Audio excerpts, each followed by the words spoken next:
Start कर देता हूँ ताकि क्लासेस कंटिन्यू हो सके। तो कल हमने क्या किया था, वैदिक एज पढ़ रहे थे। वैदिक एज में हम पढ़ रहे थे कि किस तरीके से चल रही थी। जब हम वैदिक एज तो हमें कई चीजों का ध्यान रखना पड़ता है। सबसे पहली चीज है वो ये है कि जो वैदिक एज है उस पर्टिकुलर टाइम पे आर्यंस की लाइफस्टाइल कुछ और थी और लेटर वैदिक एज है उसमें उनका लाइफस्टाइल कुछ और था। इसके बीच के आपको जरूर समझना चाहिए, क्योंकि क्वेश्चन में जब वैदिक तो आप बात कर रहे होते हैं 1500 से 1000 बीसी के टाइम का, और जो लेटर वैदिक एज कह रहे हैं हम बात कर रहे होते हैं लेके 600 बीसी तक का। ठीक है।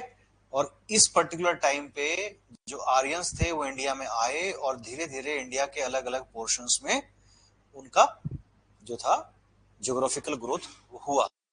वैदिक एज के टाइम पे जैसा मैंने कल बताया था आपको, उनका ज्योग्राफिकल एक्सटेंट जो था वो अफगानिस्तान, पाकिस्तान, अभी सिचुएशन है वो वेस्टर्न यूपी तक उनकी टेरिटरी फैली हुई थी। तो पंजाब, जम्मू कश्मीर सारा उनके अंदर इंक्लूडेड था।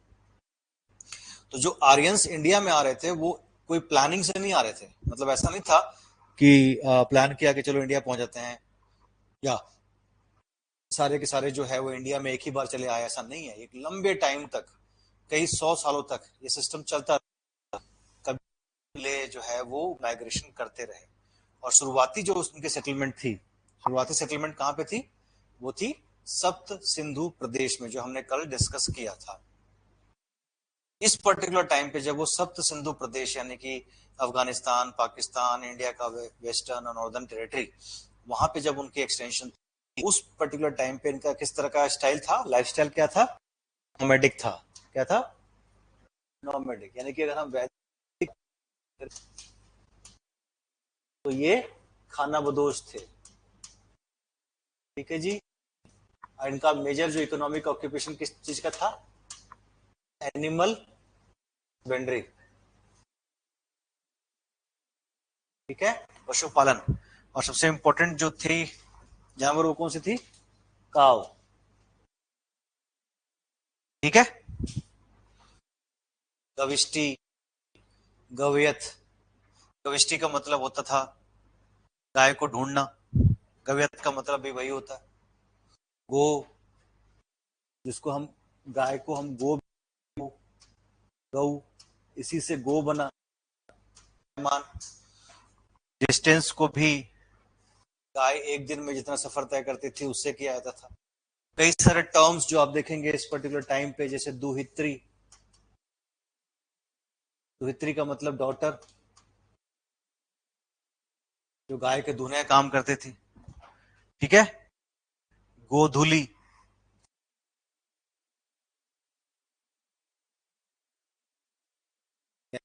कि पर्टिकुलर टाइम, गोधुली बेला जो हम कहते हैं, जिस टाइम पे गाय पूरे दिन घास चर के वापिस आती है, शाम काली कहते हैं। जब गाय के पैर से धूल लग के आसमान में उड़ता है उसे गोधुली कहते हैं, है ना। तो इस तरीके से गाय बड़ी इंपॉर्टेंट थी। वो हम इकोनॉमिक जब लाइफ करेंगे तो हम इन चीजों को डिटेल में डिस्कस करेंगे। वही समझाने के लिए बता रहा हूँ कि वो नोमैडिक लाइफ जी रहे थे, और नोमैडिक लाइफ जी रहे थे। तो इस टाइम पे जो हम कल डिस्कशन जो हम कर रहे थे वो हम कर रहे थे रिलीजियस लाइफ, ये कर रहे थे ना।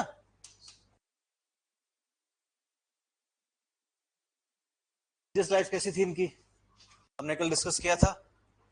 नेचर वर्क, नेचर की अलग अलग शक्तियों को एक इंसान का या दे करके उसकी पूजा करना नेचर वर्शिप है। इसको क्या कहते हैं? पर्सोनिफिकेशन ऑफ पावर्स, यानी कि नेचर की शक्तियों को एक रूप देना है।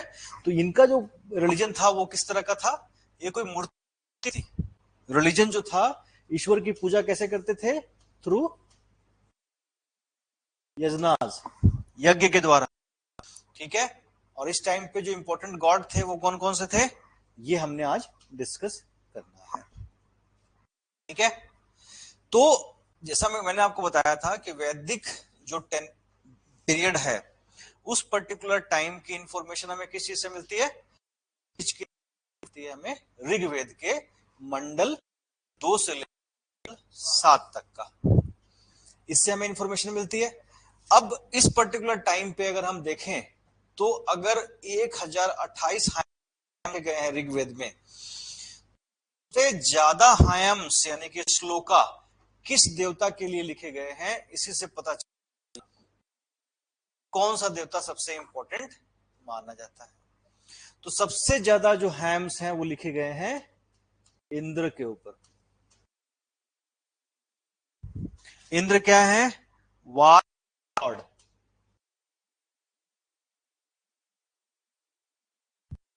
ठीक है, युद्ध के देवता, इनका हथियार भी वज्र है?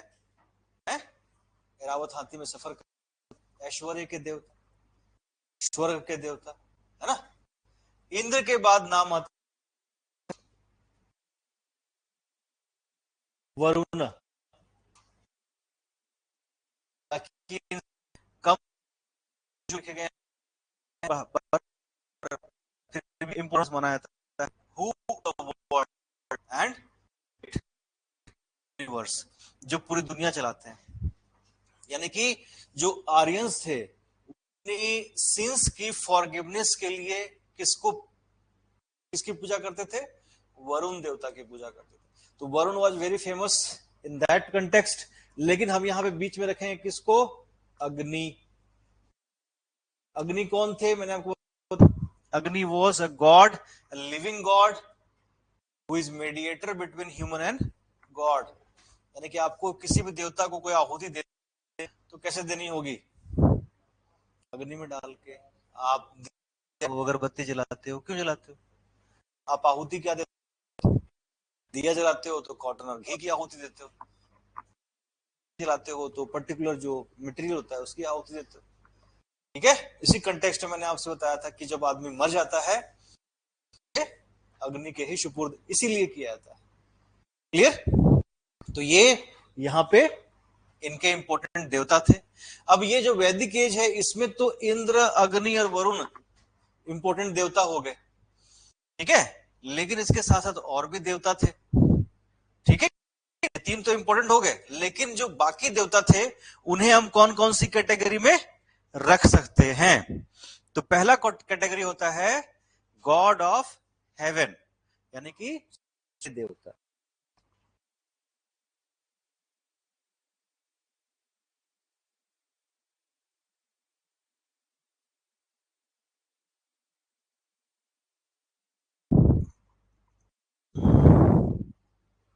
ठीक है, इसमें नाम आता है दायुष का।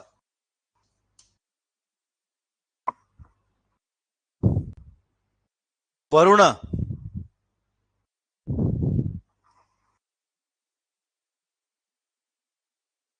सूर्य एंड उषा,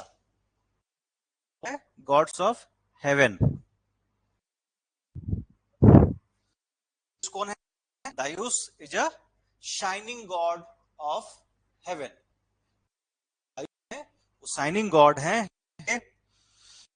जो वरुण है वो क्या है? सोवरिंग ऑफ दुनिया के सोवरिंग, शक्तिशाली है।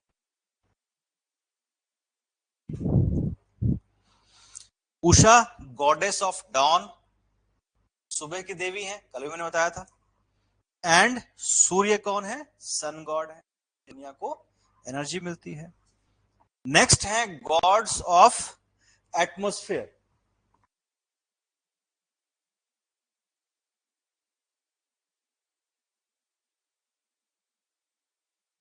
गॉड्स ऑफ एटमोस्फेयर में क्या?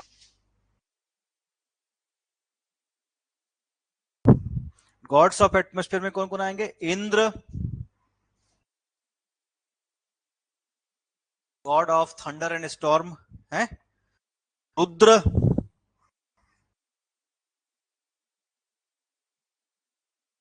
और क्या आएगा? वायु, विंड गॉड इसको कहते हैं,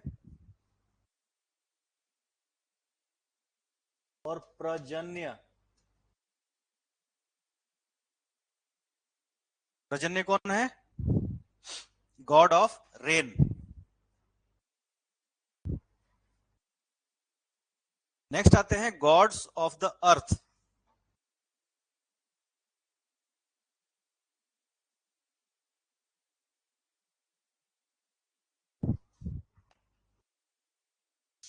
पृथ्वी, अग्नि,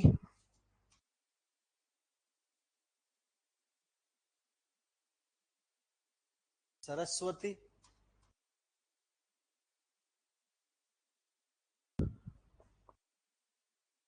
पृथ्वी आप जानते हैं मदर अर्थ, अग्नि आप जानते हैं God of fire, Saraswati is the God of wisdom, knowledge. Saraswati की पूजा करते हैं हम, तो नॉलेज हो गया, ठीक है ना।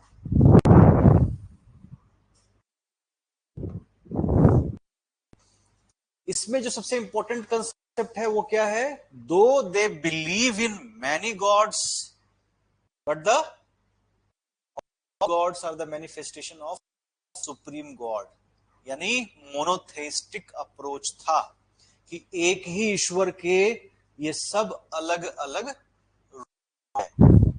तो वैदिक रिलीजन काफी मेटरलिस्टिक था। मेटरलिस्टिक किस तरीके से था इसको पहले समझ लीजिए। देखिए, इसको समझने के लिए हमें दो तीन चीजों को समझना पड़ेगा। पहली चीज है कि अगर हम वैदिक लिटरेचर में सबसे पहले और इंपॉर्टेंट जो लिटरेचर का हिस्सा है, जो वेदास कहे जाते हैं, उनको समझने की कोशिश करते हैं। कितने हैं टोटल? 4। पहला कौन सा? ऋग संहिता। संहिता का मतलब मैंने बताया था कल आप लोगों को, book not written at the time of its compilation, जो था नहीं गया। ऋग्वेदा, सामावेदा, संहिता आप इनको भी कह सकते हैं। तीसरा यजुर्वेदा, और चौथा क्या है? अथर्ववेदा। देखिए, अब आप समझिए, पहले त्रिवेद ही थे। अथर्ववेद को वेद नहीं माना जाता था। क्यों नहीं माना जाता था? क्योंकि अथर्ववेद जो है वो आर्य और अनार्य कल्चर्स का जो समागम हुआ, जो मिक्सचर हुआ, अमलगमेशन हुआ, उसका रिजल्ट है। यानी मंत्र, जादू टोना, नजर लगना, टोटका है, ये सब ब्लैक मैजिक जिसको आप कहते हो, ये अथर्ववेद में है। तो शुरुआत में बहुत लंबे समय तक अथर्ववेद को वेदों के अंदर नहीं रखा गया, लेकिन बाद में बिकॉज ऑफ इट्स अथर्ववेद को भी वेद मान लिया गया। बाद में समझने के ख्याल से, ताकि आपको लंबे समय तक ये याद रहे, ऋग्वेद क्या है?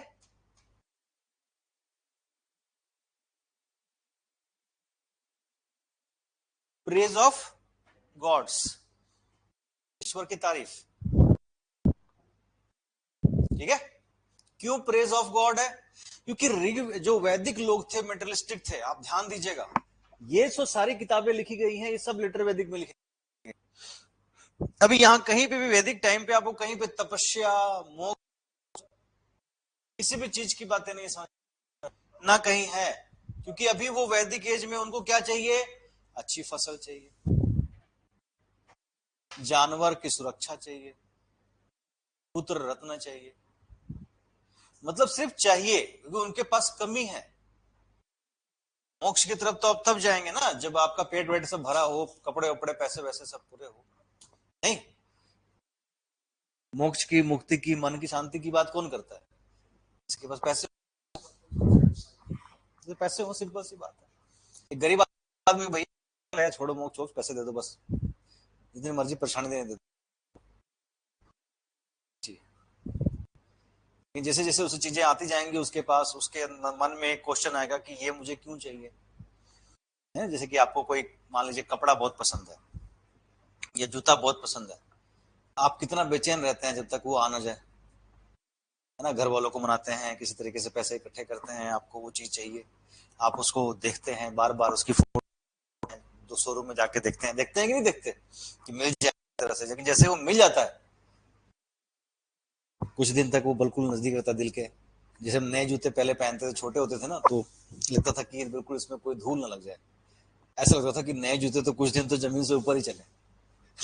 आपको कोई बहुत महंगे जूते आपने खरीदे हो तो आपको लगता है यार कुछ गंदा ना हो जाए, कई बार आदमी हाथ से ही पूछना शुरू कर देता है उसको, करता है ना। लेकिन कुछ टाइम के बाद उसका इंटरेस्ट, आप तो इतना चाहते थे, धीरे धीरे धीरे धीरे धीरे आम हो जाता है, होता है ना।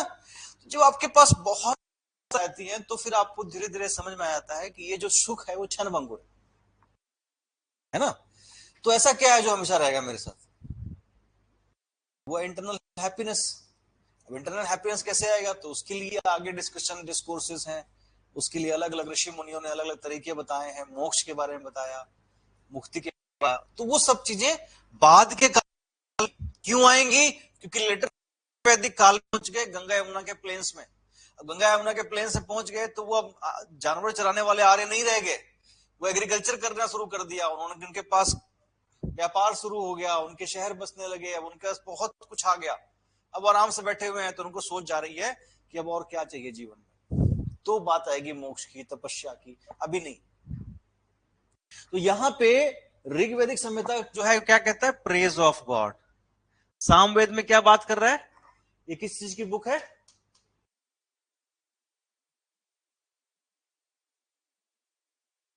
बुक ऑफ चैंट,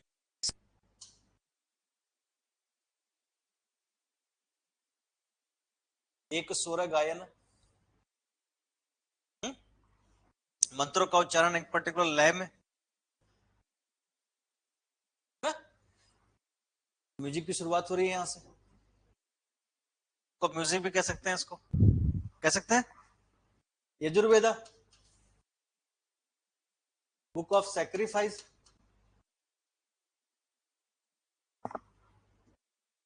बलि,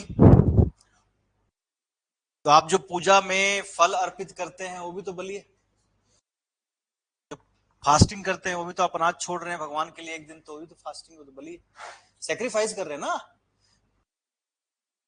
फल चढ़ा रहे हैं, फूल चढ़ा रहे हैं, आहुति दे रहे हैं, फास्टिंग कर रहे हैं, आप सेक्रीफाइस कर रहे हैं। यज्ञ में क्या क्या होता है वो यजुर्वेद में, ठीक है।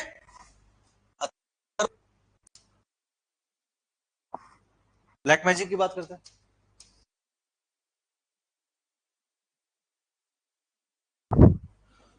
जादू टोने की बात करते हैं, इससे क्या पता लगता है, इससे पता लगता है कि वो देख रहे हैं कि भैया क्या है, आपने किसी को खुश करने के लिए क्या किया, तारीफें की, वो खुश नहीं हुए तो गाने वाने गाए, गानों से भी खुश नहीं हुए तो क्या किया आपने, गिफ्ट विफ्ट दिया, दिया, खुश नहीं हुए तो क्या किया, फिर प्लान बी यूज किया, भगवान तो नहीं मान रहे, कोई और तरीके से काम बनाया जाए। क्यों, जादू ढूंढना वाला रास्ता अपना, ये मैं सिर्फ आपको मेमोराइज करने के लिए कह, याद रहे मेमोरी,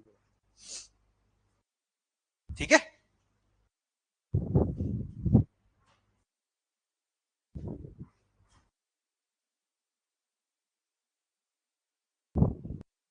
तो वैदिक रिलीजन जो है वो क्या है, पूरी तरीके से मेटलिस्टिक है।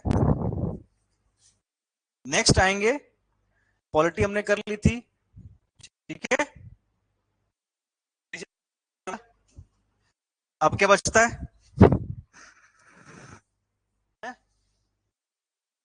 गॉड्स भी कर लिए, अब क्या बचता है, सोचर,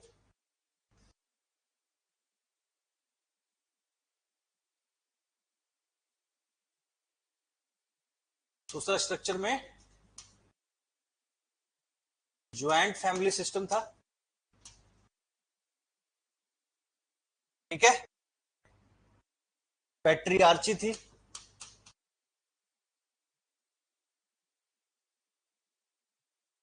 पुरुष प्रधान थे, बट वीमेन वर इंपॉर्टेंट,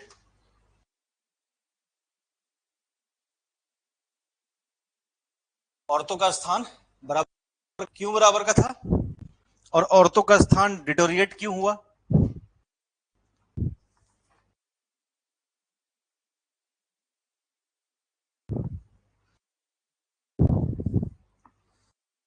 में हम औरतों का कंडीशन जो था वो डिटोरिएट हो गया, क्यों डिटोरिएट हुआ, भी स्टेटस जो होती है वो इकोनॉमी से आके आती है, कंट्रीब्यूशन, इकोनॉमिकल कंट्रीब्यूशन।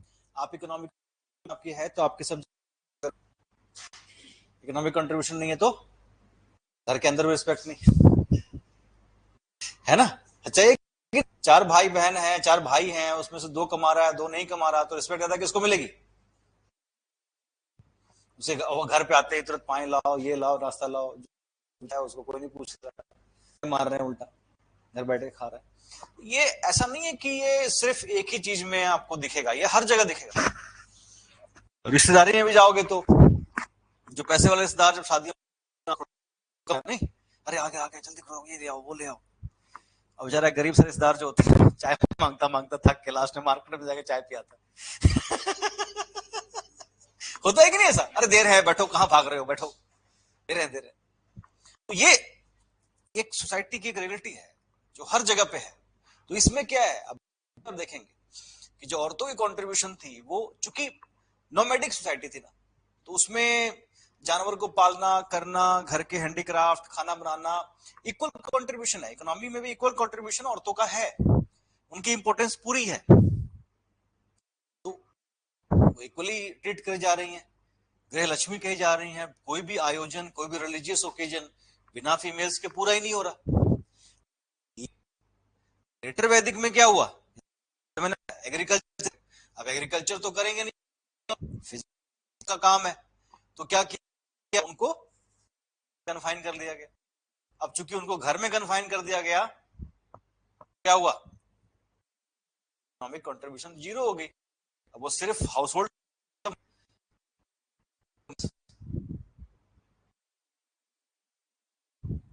आज क्यों कहते हैं बेटी बचाओ, पैसे कमाएगी लड़की तो अपने पैरों पर रहेगी, डिपेंड नहीं रहेगी, तो उसका एक्सप्लॉयटेशन नहीं होगा। समझ आया? चलिए, वो एक एस्पेक्ट है, उसको भी समझाने का मतलब, सोशल स्टेटस, ज्वाइंट फैमिली है, पैट्रियार्ची है, विमेन इक्वली इंपॉर्टेंट है, but there was desire for son. फिर भी उस टाइम पे बेटी इंपॉर्टेंस कम नहीं थी और बेटा हमेशा डिजायर किया जाता था। ठीक है,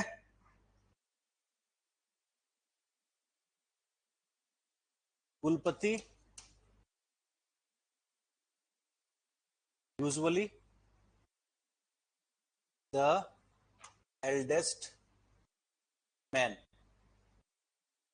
कौन होते थे? जो घर से बुजुर्ग होते थे उन्हें ही कुलपति माना जाता था, और उनके डेथ के बाद घर का सबसे बड़ा बेटा ही गृहपति या कुलपति बनता था। ठीक है, देखें तो बच्चे, बेटे की जो परवरिश होती थी वो एजुकेशन के लिए गुरु करते थे। तो गुरुकुल शिक्षा पद्धति क्या होती थी? क्लासरूम नहीं होता था उस टाइम पे। सुबह सुबह 4 बजे उठ के अपना, हाँ, वो पेड़ के नीचे क्या करते थे? मंत्रोच्चारण, यानी कि अलग अलग वेदों को मंत्र जो हैम्स हैं उसको मेमोराइज करते थे।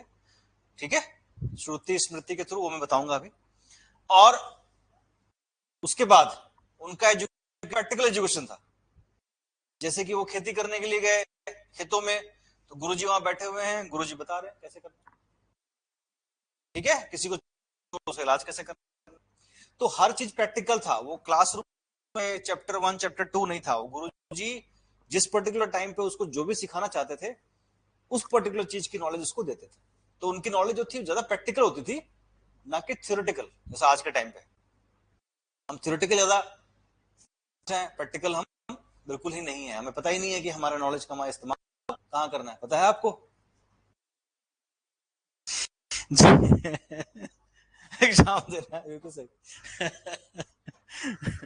तो यहाँ पे है इस प्रकार, क्या कहते हैं, गुरुकुल सिस्टम था एजुकेशन के लिए, लेकिन गर्ल्स के लिए एजुकेशन घर के अंदर ही हुआ, जहां पे उनकी मदर और एल्डर लेडी जो होती थी वो उनको घर गृहस्थी के काम और बेसिक नॉलेज ऑफ रिलीजन उनको बताती थी। ठीक है जी, clear.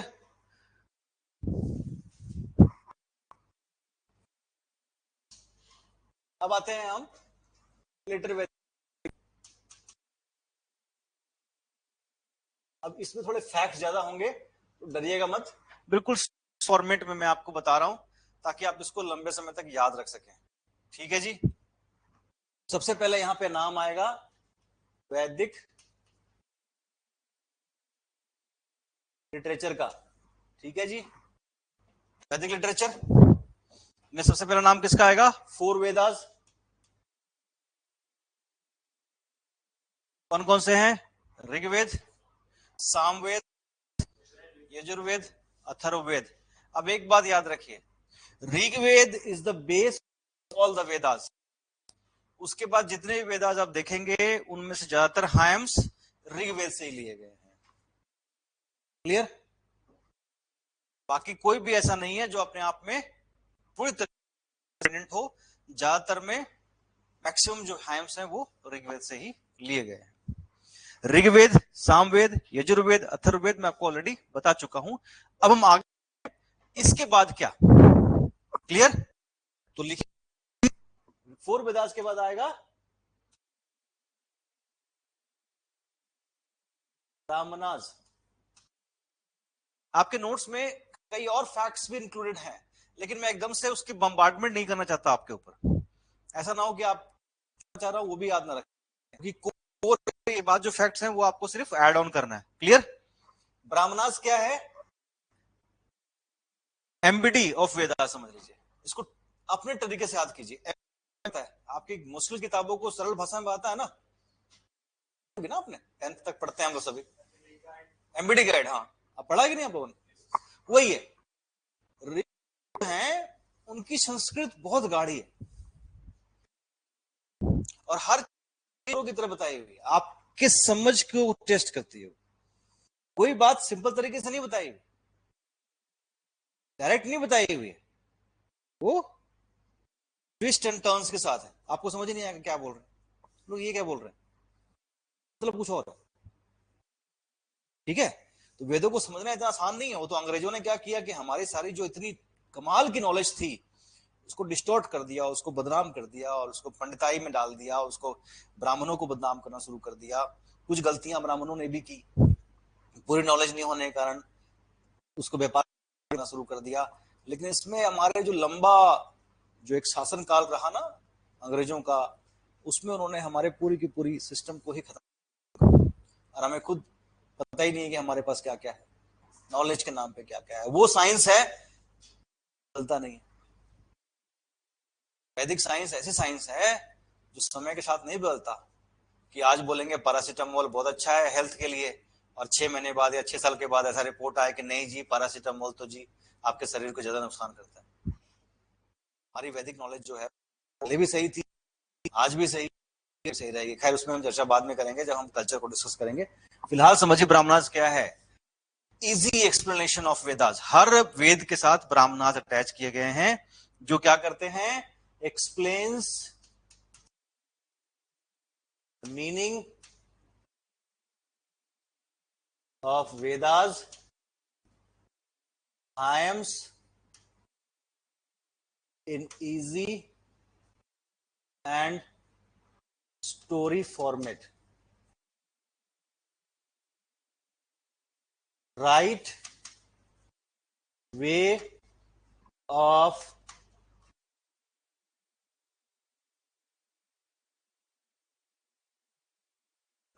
right way of pronunciation. सही होना। तो ये क्या कर रहे हैं? ब्राह्मणास कर रहे हैं। ये हर वेद के साथ एसोसिएटेड हैं और वो उसको बता रहे हैं। समझ में आ गया? Second word is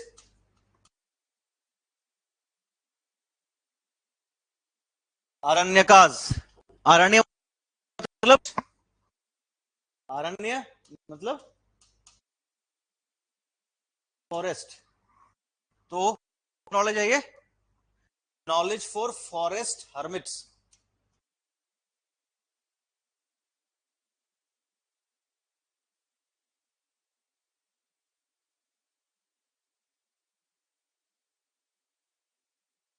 forest hermits मतलब जंगल में जो तपस्या करने गए हैं।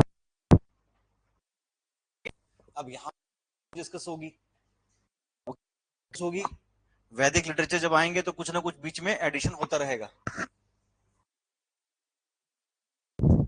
आश्रमाज नाम सुना है?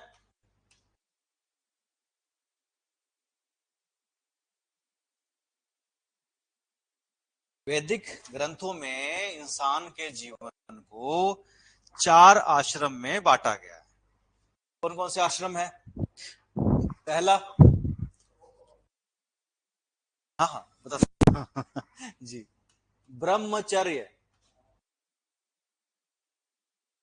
एक्चुअली इसके पीछे कंसेप्ट ये था कि जो इंसान की जिंदगी है उसको नॉर्मली 100 साल का माना गया, 100 ईयर्स का। ठीक है, अब 100 ईयर्स हैं कि जो पहला 5 साल से लेकर के 25 साल में है, ये ब्रह्मचर्य आश्रम का है। जब तक आप 25 साल के नहीं हो जाते तब तक आपको ब्रह्मचर्य का पालन करना चाहिए। अच्छा, ब्रह्मचर्य का नहीं है कि शादी नहीं करना।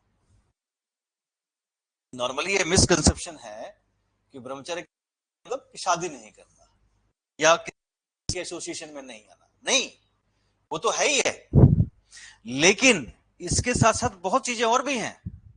नरम बिस्तर में नहीं सोना, नहीं पहनना, बहुत स्वादिष्ट भोजन नहीं खाना, ठीक है, परफ्यूम्स का इस्तेमाल नहीं करना, जो चीज आपकी खूबसूरती को बढ़ाए उन चीजों का इस्तेमाल नहीं करना, लेकिन सादा जीवन जीना है। विद्यार्थी के 5 लक्षण बताए गए हैं, कौन कौन से हैं?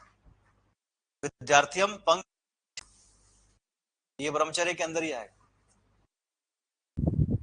श्वान निंद्रा, कुत्ते की नींद। कुत्ते को देखोगे आप, हल्की सी बात है, करता है ना, तो अलर्ट हो जाता है। ये नहीं कि राजमा चावल खा लिया और सो गए, फिर 2 घंटे के बाद नींद खुल रही है और दोस्त कह रहे जी भूकंप आया था पता ही नहीं चला। ये नहीं करना। सेकंड क्या है? को ध्यान, बगुले की तरह ध्यान।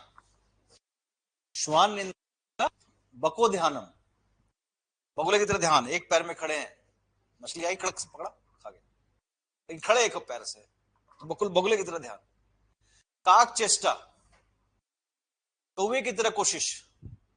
आप एक ना, एक रोटी का टुकड़ा फेंक देना, वो काव काव करता, वो आके कोशिश करके ले आने की, जैसे वो आए ना लेने, उसको उठा लो, खींच लो, फिर उड़ के जाएगा, फिर कहीं बैठेगा काव काव कर, जब तक वो ले नहीं घूमता रहेगा। तो ये काक चेष्टा जो है विद्यार्थी के अंदर होना चाहिए। चौथा क्या है? अल्पाहारी, कम खाना खाना। ये नहीं कि खा लिया एकदम दबा के और सर के सो गए, बिल्कुल भी नहीं। तो ये ब्रह्मचर्य में इन सभी चीजों का पालन करना होगा आपको। लास्ट में क्या है? गृह त्यागी, जो आप में ज्यादातर लोग हैं। घर में नहीं रहना, घर के कंफर्ट से दूर रहना है। कहां रहना है? गुरुकुल में रहना है या कहीं बाहर जाकर पढ़ना है। तो वो जब 5 लक्षण है वो यहाँ ब्रह्मचर्य में आपको दिखाई देना चाहिए। क्लियर? दूसरा क्या है? गृहस्थ। देखिए 25 से लेकर के 50 साल तक का समय काल जो है वो माना गया है कि आप शादी वादी करेंगे, बच्चे बच्चे पालेंगे, अपने बड़े बुजुर्ग कुटुंब का ध्यान रखेंगे, एजुकेट करेंगे। तो गृहस्थ आश्रम आपका ये आ गया, नॉलेज ली है आपने, वो आगे इस्तेमाल करेंगे, आगे बढ़ाएंगे। तीसरा आश्रम क्या है? वानप्रस्थ। अब ये जो है, अब वानप्रस्थ इससे एसोसिएटेड है, इसलिए मैं इस सभी चीजों को आपको बता रहा हूं। वान मतलब जंगल, प्रस्थ मतलब प्रस्थान करना। तो वानप्रस्थ का मतलब ये हो गया कि 50 से लेकर के 75 तक का समय काल कैसा होगा? सुबह सुबह उठिए 4 बजे, गांव के बाहर जो जंगल है वहां जाएं, रिलीजियस डिस्कोर्स करें, डिस्कशन करें, धार्मिक आध्यात्मिक ज्ञान लें, ज्ञान दें।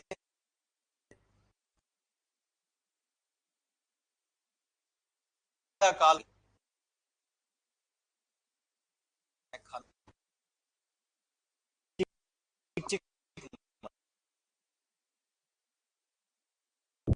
छोड़ दो, ये अपना कर लेंगे। यही जंगल में जाना, वहां जाके क्या करना, क्या करने का। एक तो वानप्रस्थ वाले हो गए, कसी जो जाके तपस्या करना चाहिए, क्या खाना चाहिए, किस तरह रहना चाहिए, ये आरण्यक में बताया गया। किस तरह के पौधे को आप खा सकते हो, फूल को खा सकते हो, फल को खा सकते हो, किसको अवॉइड कर, कौन से पौधे का क्या जड़ी बूटी का वैल्यू है, सब आरण्यक में बताया। और चौथा क्या हो गया, इसीलिए उस टाइम पे आफ्टर 75 जब तक आप जिंदा हैं, आप सन्यासी हैं, लोग साधु महात्मा का इतना रिस्पेक्ट करते थे।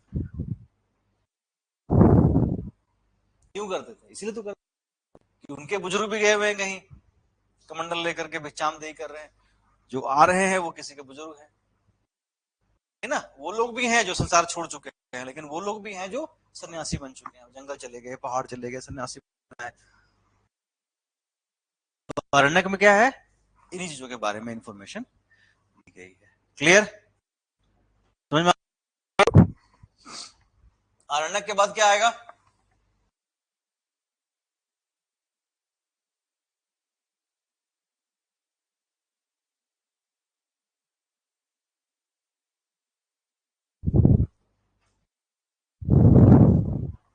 उपनिषद। उपनिषद का मतलब क्या हुआ, उपनिषद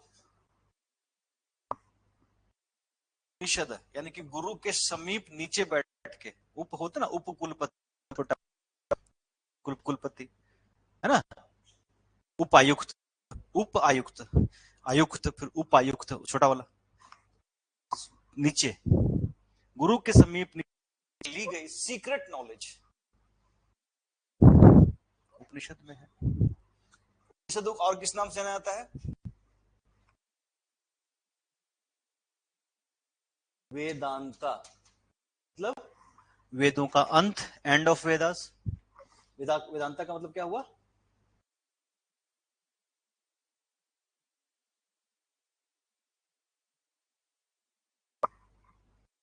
एंड ऑफ वेदास।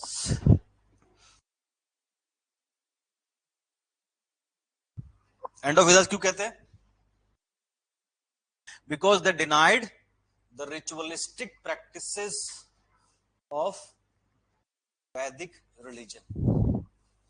उन्होंने जो रिचुअल्स थे, यज्ञ थे, बाकी सारी चीजें थी, उनको मानने से पूरी तरीके से इनकार कर दिया। तो व्हाट दे बिलीव्ड इन,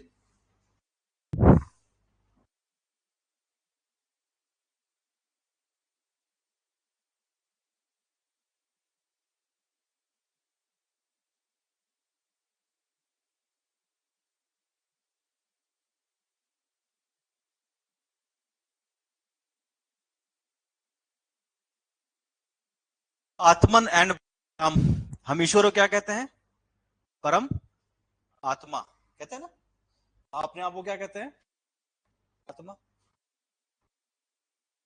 जब आपकी आत्मा यानी कि जो आपकी चीज, उसको जब नॉलेज की परम स्थिति, जिसको हम एपेक्स पॉइंट कहते हैं, वो मिल जाएगी, तो वो क्या बन जाएगी, परमात्मा, परमात्मा, है कि नहीं है।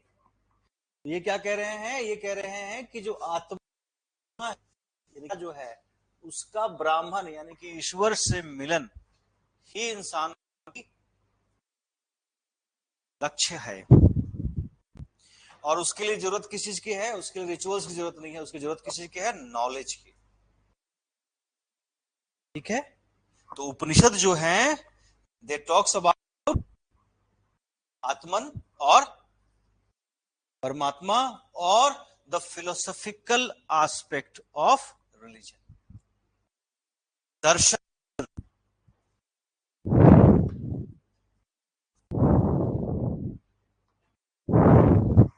They focused on the concept of karma, moksha and maya।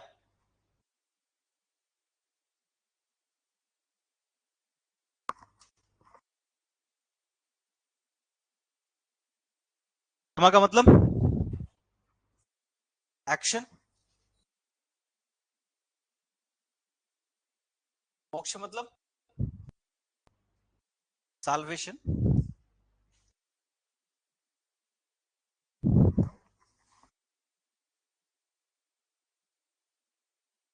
And माया मतलब इल्यूजन। इल्यूजन ही तो है जिंदगी, क्या है ये, इल्यूजन में तो रहता है नहीं? माया ही तो है नहीं? आप पैसे के पीछे भागते हैं या वो खुशी मिले, पैसा कमाते हैं अकेले, नहीं, इल्यूजन ही है सब कुछ जो है, एक विशियस साइकिल है, इसमें आप फंसे हुए हैं। आपको लगता है ये मिल जाए तो खुश जाऊंगा, फिर जब वो मिलता है तो कुछ और चाहते हैं, जब वो मिल जाता है तो कुछ और चाहते हैं, यानी कि ये आप एक ऐसे साइकिल में फंसे हुए हैं कि आपको पता ही नहीं है कि आपको क्या चाहिए।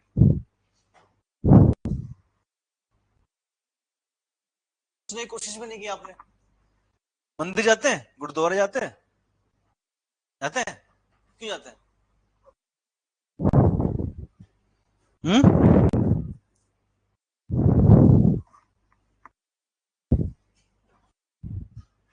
पता ही नहीं है, देखो क्यों जाते हैं मंदिर?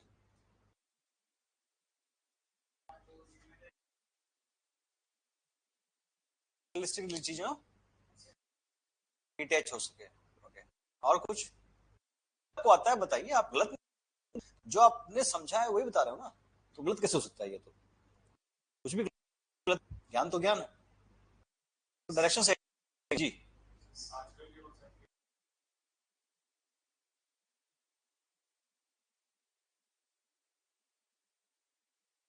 बिल्कुल ठीक है, बहुत बढ़िया, बहुत अच्छा। बट सही मायने में अगर देखें, अगर आप इसको थोड़ा फिलोसॉफिकल रूप में देखें, इसलिए जाते हैं वालों ने कहा है कि भगवान, और कोई कारण नहीं। भगवान तो हर जगह है, मंदिर जाना की जरूरी है? अच्छा, कभी अपने पूछेंगे तो फिर पिटाई होगी ना। चार किताबें पढ़ ली, हमें सिखा रहा है।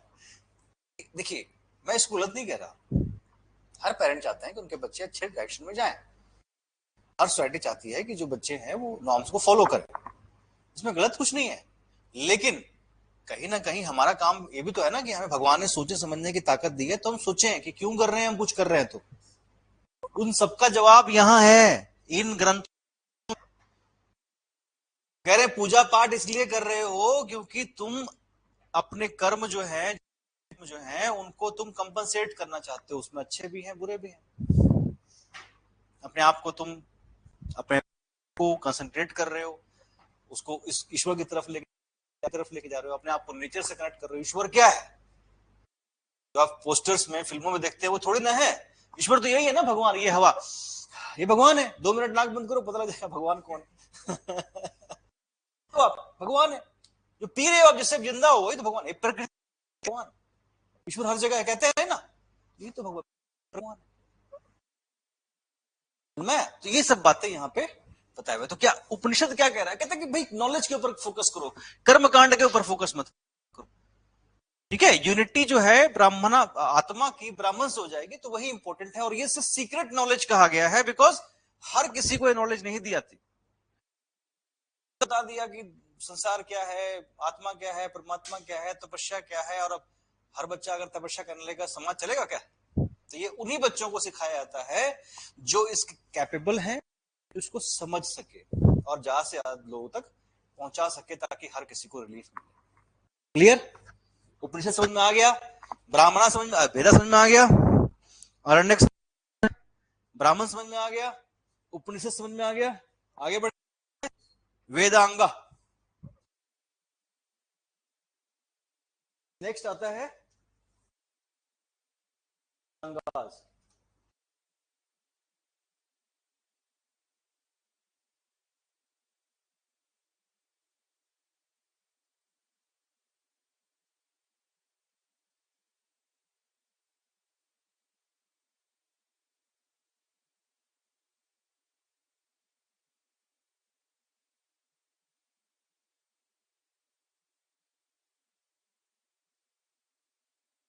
टोटल 6 हैं।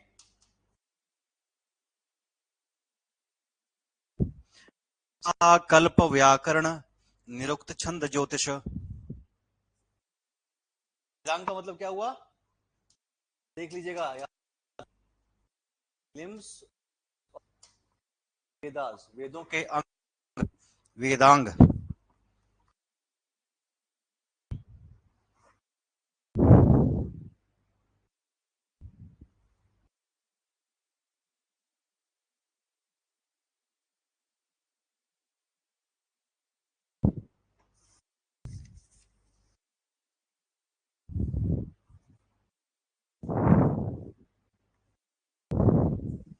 तो क्या क्या है इसमें? शिक्षा मतलब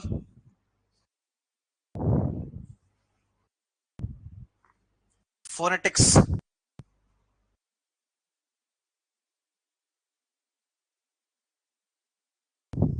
शब्दों की उत्पत्ति कैसे हुई, क्या हुआ है। कल्प मतलब रिचुअल्स, डेली रिचुअल्स।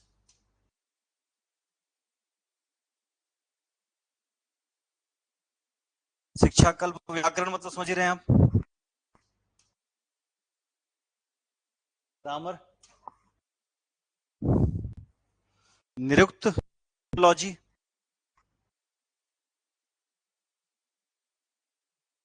शब्द की उत्पत्ति कहां से हुई, शब्दों की उत्पत्ति। छंदा मतलब मैटर, ये दो लाइन बना के छंद नहीं बनाते हैं, वही हो गया मैटर, है ना। एंड समझते हैं आप क्या है, एस्ट्रोनॉमी, एस्ट्रोलॉजी, ज्योतिष सब जानते हैं, ठीक नहीं। ग्रहों से ही, नक्षत्रों से ही तो बने हैं, है ना। तो कहते ना तू आसमान से आया, बोला हाँ मैं आसमान से ही तो आया हूं। कैसे, धरती भी तो आसमान से आई है कि नहीं आई है। और धरती कहां से आई है, सूरज से आई है। सूरज क्या है, स्टार है। हम कहां से बने हैं, धरती से बने हैं, तो हमसे भी स्टार हुए कि नहीं हुए, उसी का तो हिस्सा है। नहीं, आपके अंदर जो कार्बन है, जो फास्फोरस है, बाकी जब स्टार डिस्ट्रॉय होता है तो उससे निकलते हैं सारे, आप सब स्टार है। नेक्स्ट क्या आएगा, समझ में आ गया ये, क्लियर। नेक्स्ट, पुरानाज, तो क्या कहते हैं, कॉम्बिनेशन ऑफ हिस्ट्री,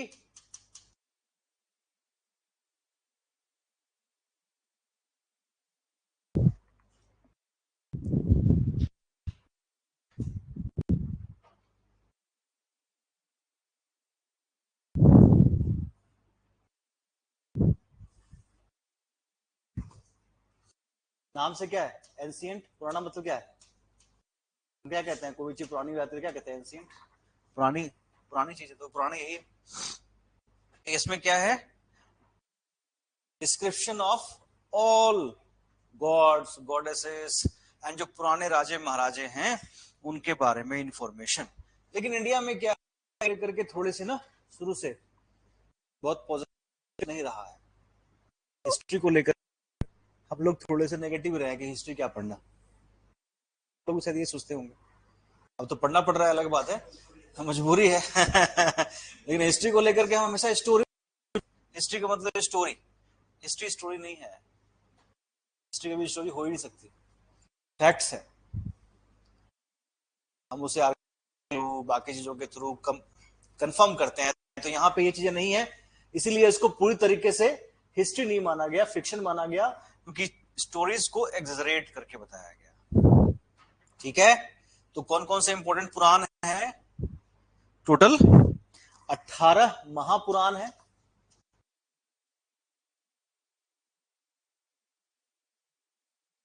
18 उप पुराण है।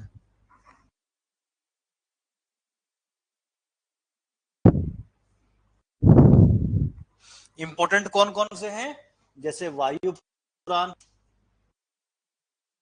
जैसे भागवत, जैसे विष्णु, ये सारे इंपॉर्टेंट हैं।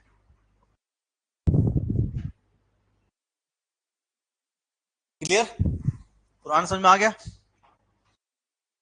कॉम्बिनेशन ऑफ हिस्ट्री याद रखिए, बहुत है, बाकी चीजें अपने आप याद आ जाएंगी। नेक्स्ट आ जाएगा वैदिक लिटरेचर में उपवेद। अब एक सबसे इंपॉर्टेंट जो फैक्ट उपवेद से रिलेटेड है उसको नोट कर लीजिए। These are the only secular books, only secular scriptures और बुक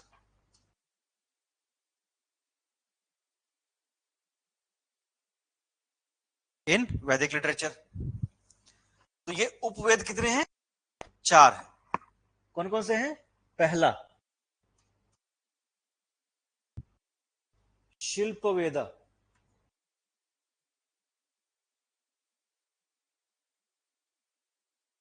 दूसरा धनुर्वेद,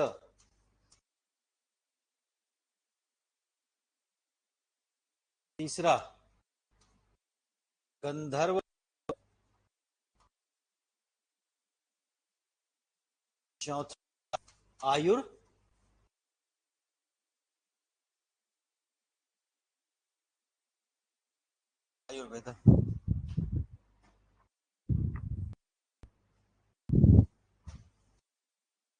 शिल्प वेद मतलब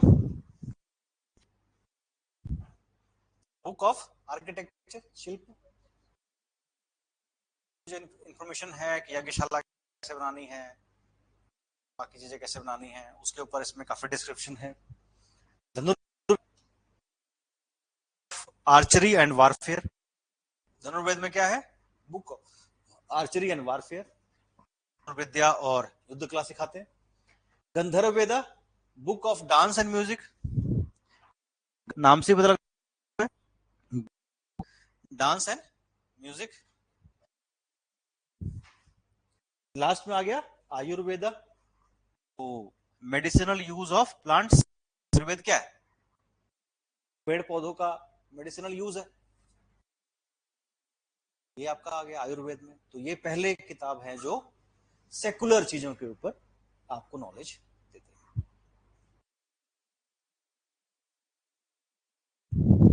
नेक्स्ट आता है, काफी इंपॉर्टेंट है, जो कोड ऑफ जेंटल लॉज भी है।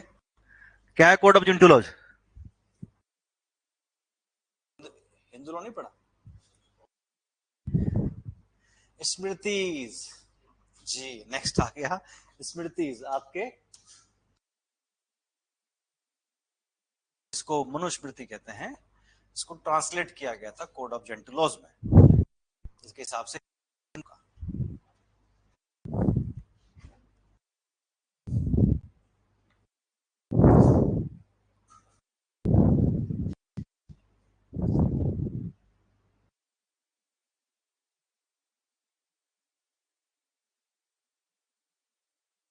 कोड ऑफ कंडक्ट समझ लीजिए इसको आसानी भाषा में।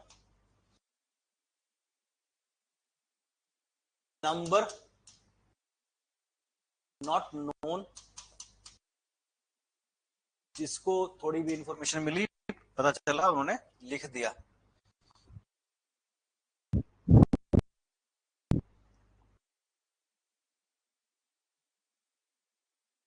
Most important is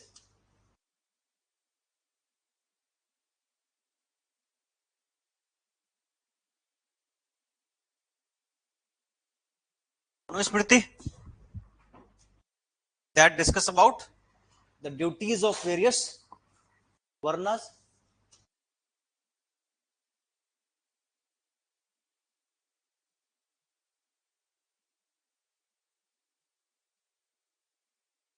Verna system क्या है?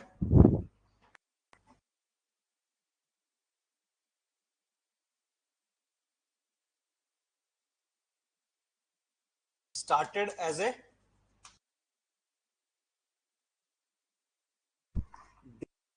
in color,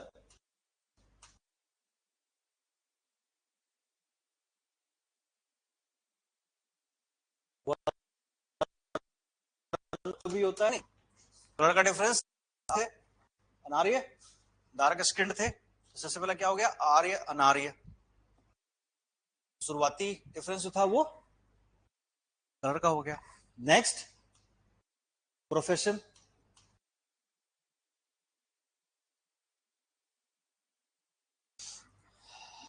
पूजा पाठ करेगा वो ब्राह्मण। युद्ध कौशल करेगा, रक्षा करेगा, वो कौन बन गया? जो खेती बाड़ी करेगा वैश्य। खेती बाड़ी करने वाला वैश्य।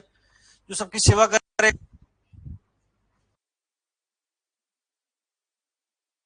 इसमें से आप एक चीज देखो कि इकोनॉमिक एस्पेक्ट कौन पूरा कर रहा है?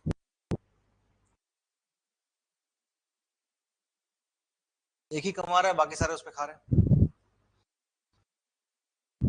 कोई टैक्स के नाम पे, कोई रिलीजियस टैक्स के नाम पे, कोई सेवा के लिए।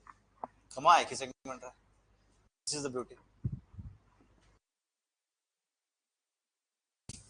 ठीक है, तो यहां पे क्या आ गया? प्रोफेशन हो गया। अब क्या हो गया? का है वो क्या है? वर्ण धर्म की बेस्ड ऑन बर्थ। और ये किसने एस्टेब्लिश किया?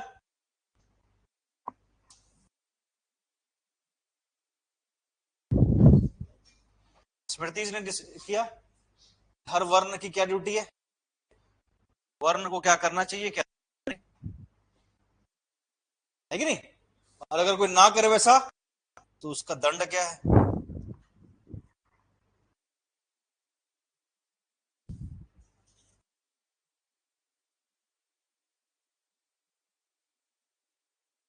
समझ में आया?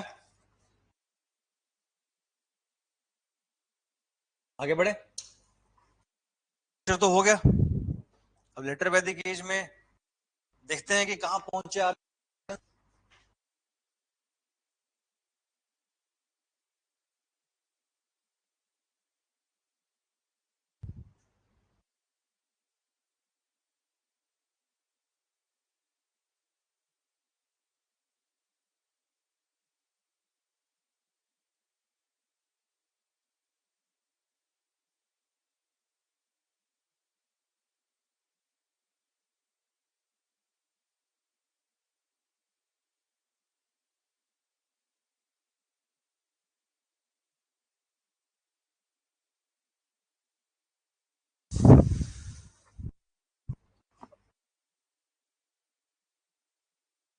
कहां से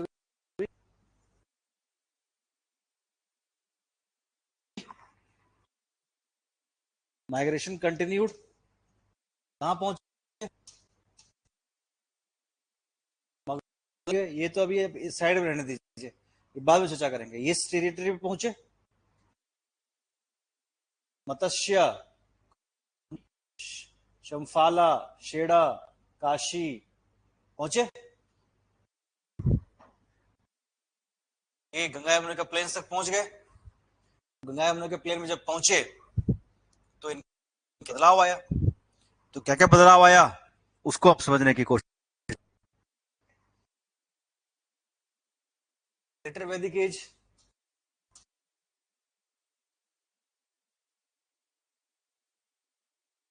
1000 से लेकर 600 BC। ठीक है जी।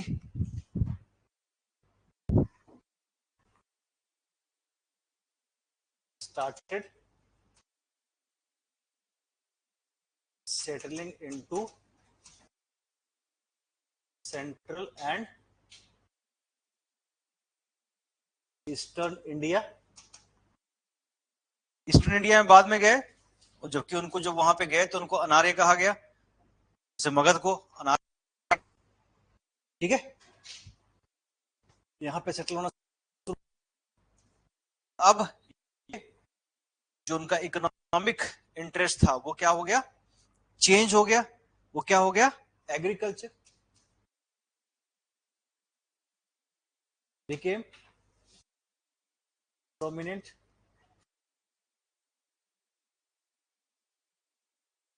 replace animal husbandry।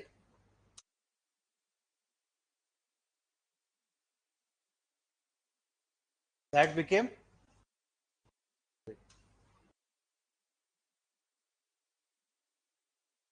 secondary।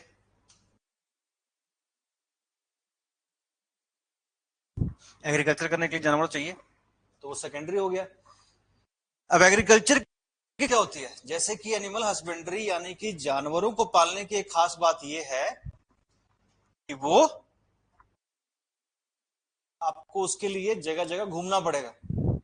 उसी तरीके से एग्रीकल्चर की खास बात यह है कि आपको एक जगह रहना पड़ेगा।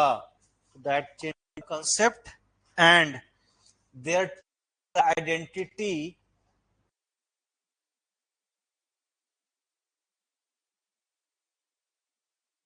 became philosophical identity।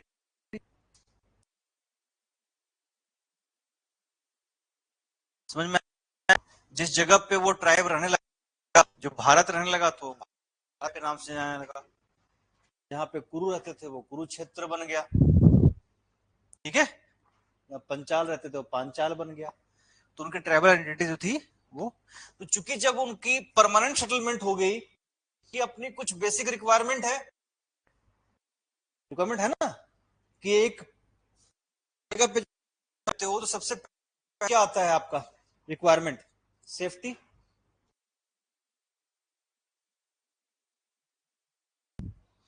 जब आप मूवमेंट कर रहे हो तो आप बहुत सारी चीजें रखते भी नहीं अपने पास, आप मूवमेंट में हो, है ना।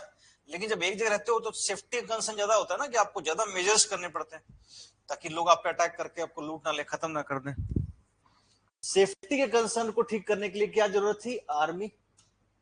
अब एक आर्मी की जरूरत थी, बिकॉज जो लोग खेती बाड़ी कर रहे हैं वो लड़ाई करने के लिए नहीं आए, सारा काम खराब हो जाएगा, खेती हो जाएगी, सब लड़ाई करते रहेंगे। तो पहले तो चरवाहे थे तो लड़ाई भी करते थे, अब तो घर संभाले क्या करने जाए।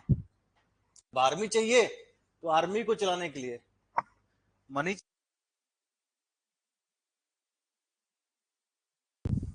चाहिए। यहां पे क्या हो गया, राजन का जो इंपॉर्टेंस था वो बढ़ गया। राजन याद है, राजन याद है कल वाला। अगर हम पॉलिटिकल यूनिटी की बात करें, सबसे पहले क्या आता है, मतलब फैमिली। कई सारे कुल मिलकर क्या बनते हैं, ग्राम। कई सारे ग्राम बनकर क्या बनते हैं, कई सारे विश्व मिलकर क्या बनते हैं, जन गण मन वाला। हेड कौन होता है, राजन। ये राजन पहले लीडर अमंग द इक्वल था, यानी कि वैदिक काल में ये अपने ट्राइब मैन के बराबर का था, ठीक है जी। कंट्रोल करने के लिए सभा समिति विधाता थे, ठीक है। और विधाता में पूरा का पूरा ट्राइब पार्टिसिपेट करता था, सभा में सिर्फ एल्डर्स करते थे और राजा चेक रखते थे। राजा को कोई टैक्स नहीं मिलता था वॉलंटरी था। अब ये बलि टैक्स यहाँ पे कंपलसरी हो जाएगा, क्यों को अब डिफेंस मैनेज करना है, आर्मी उसको मैनेज करनी है। तो अब राजा के पास क्या आ गया, आर्मी, और क्या आ गया,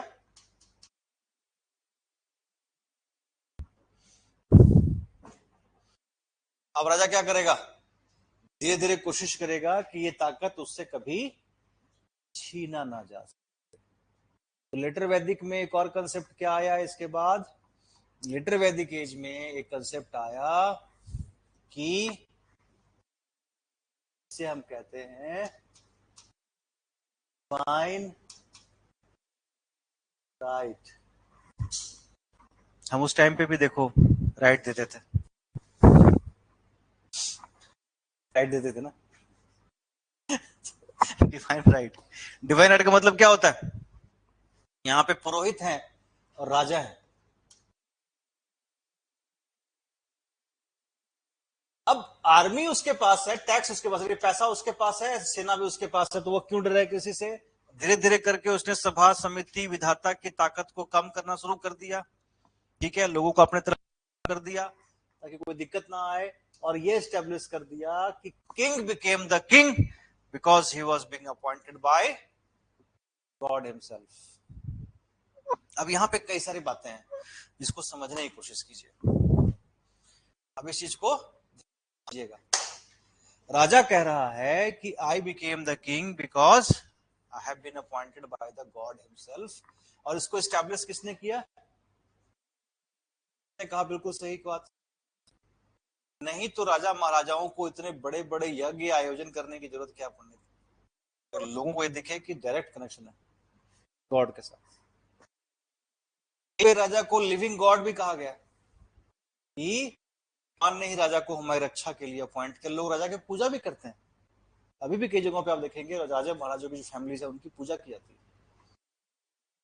तो यहां पे एक कंसेप्ट आ गया डिवाइन राइट का कि भैया मुझे तो भगवान ने अपॉइंट किया है। एंड दूसरा आ गया कंसेप्ट प्योरिटी ऑफ ब्लड का, यानी कि राजा कौन बन सकता है? जो रॉयल फैमिली का हो। आपने सारे कंटेंडरशिप ही खत्म कर दी, यानी कि बाहर का बंदा तो आपका कंटेंडर है ही नहीं, क्योंकि राजा बन ही नहीं सकता। क्यों नहीं बन सकता? क्योंकि राजा वही बन सकता है जिसके अंदर रॉयल ब्लड है। अच्छा, अब राजा किसको अपॉइंट करेगा? नेक्स्ट राजा अपने बेटे को। राजा ब्राह्मण का बेटा। फैशन हमेशा ऊपर से नीचे की तरफ आता है, इससे इकोनॉमी में कहते हैं ट्रिकल डाउन इफेक्ट। क्या कहते हैं?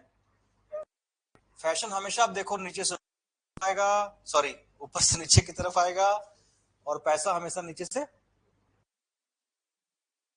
अब देखो सारा व्यापार देख लो, सारी फिल्म इंडस्ट्री देख लो, सारी एंटरटेनमेंट इंडस्ट्री देख लो, सब कुछ देख लो, फैशन कहां से आ रहा है?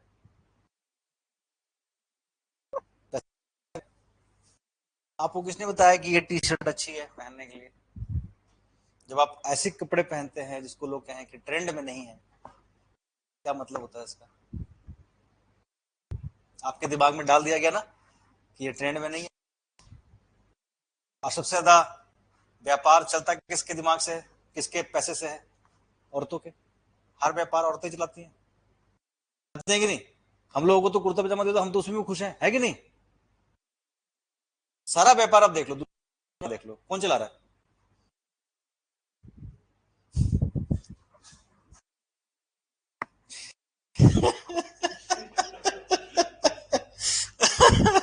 औरतें चला रही। औरतों की पार्टिसिपेशन खत्म हो जाए, आपको ढाबा में खाने में क्या दिक्कत है? दिक्कत है कोई? आपको लेविस रेस्टोरेंट क्यों चाहिए?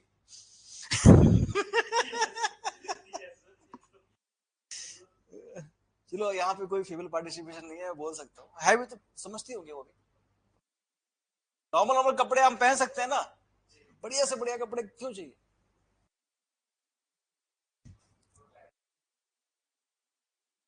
है कि नहीं? अब कोई भी बिजनेस देख लो, उसमें अट्रैक्ट किसको करना है? पता है, फीमेल्स अगर अट्रैक्ट हो जाएंगे तो बाकी तो कन्विंस कर लेंगे।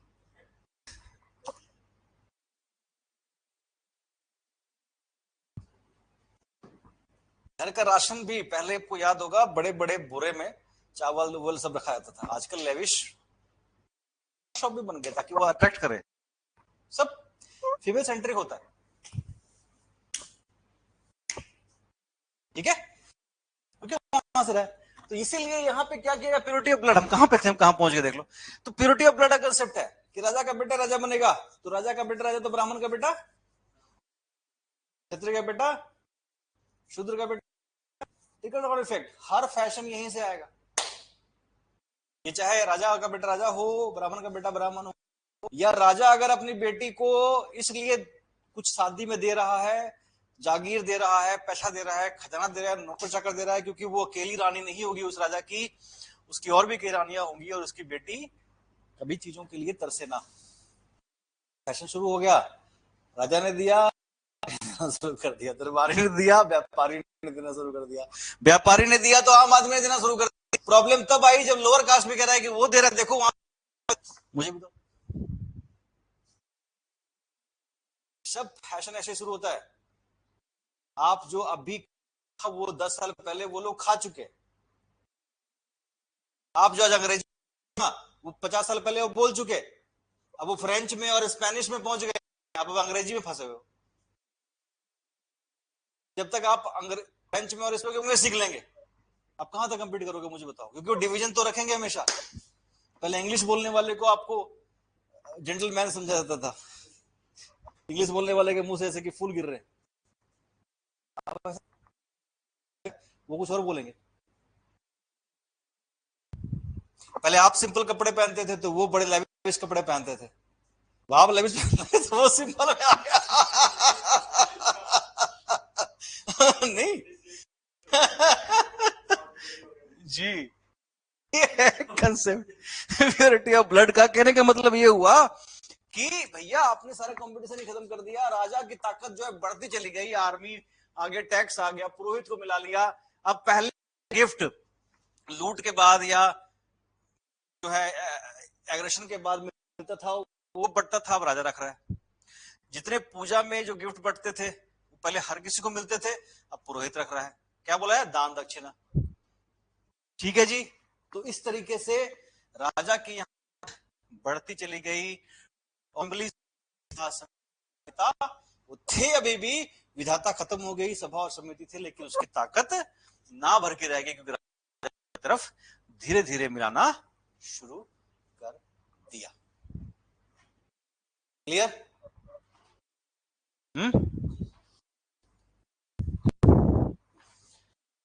यज्ञ जो थे उनका बड़ा आयोजन शुरू हो गया, जैसे राजसूय, अश्व मेघ, वाजपेय।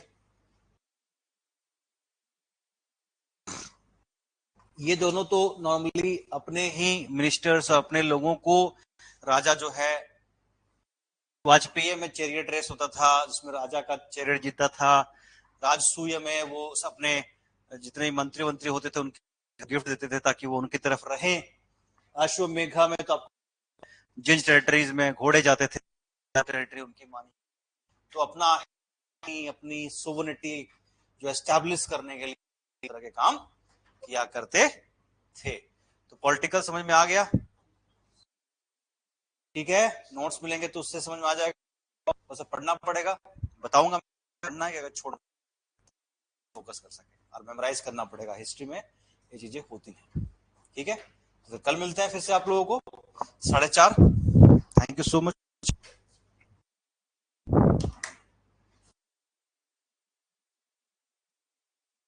ये ऑनलाइन वाले बच्चे